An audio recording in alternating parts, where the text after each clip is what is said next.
Hello, this is History Shorts with the Artifactual Scholar. Today, I'll be talking about Thomas Nast's crusade against Tammany Hall.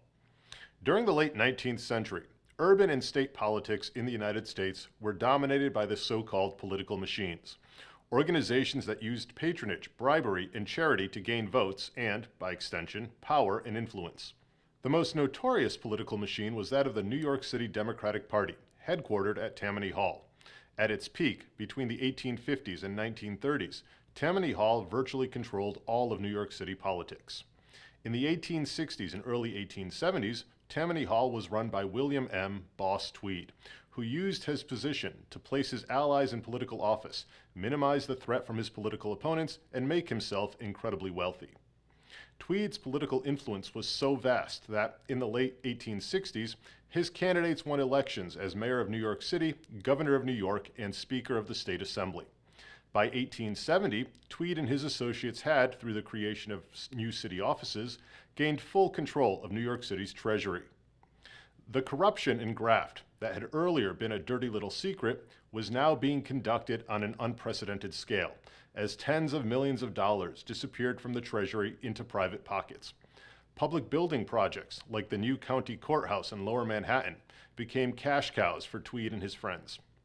Yet there were many New Yorkers who were concerned with Tammany Hall's dishonesty and began to ask questions or openly criticize Tweed. Thomas Nast, a German-born newspaper illustrator, was one of the many citizens who was increasingly disgusted by Tweed's avarice. Through the use of editorial cartoons, Nast attacked Tammany and Tweed and highlighted the brazen thievery and corruption. Some of New York's newspapers also exposed Tweed's activities, but Nast's illustrations were particularly effective. In fact, Tweed reportedly remarked, "I don't care a straw for your newspaper articles. My constituents don't know how to read, but they can't help seeing them damned pictures." By the early 1870s, Nast's cartoons had become more pointed, focusing mainly on Tweed as the organ of corruption. At the same time, some of Tweed's cronies, feeling that they were not getting their share of the spoils, turned over incriminating documents to the New York Times. The combination of documentary proof and editorial cartoons eventually turned the public against Tammany Hall. In the election of 1871, most of the Tweed-backed candidates lost. Tweed's downfall followed soon thereafter.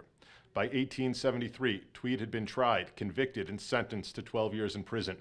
That sentence was reduced to 1 year in prison on appeal in 1875. Despite his conviction, Tweed was occasionally allowed out of jail to visit his family.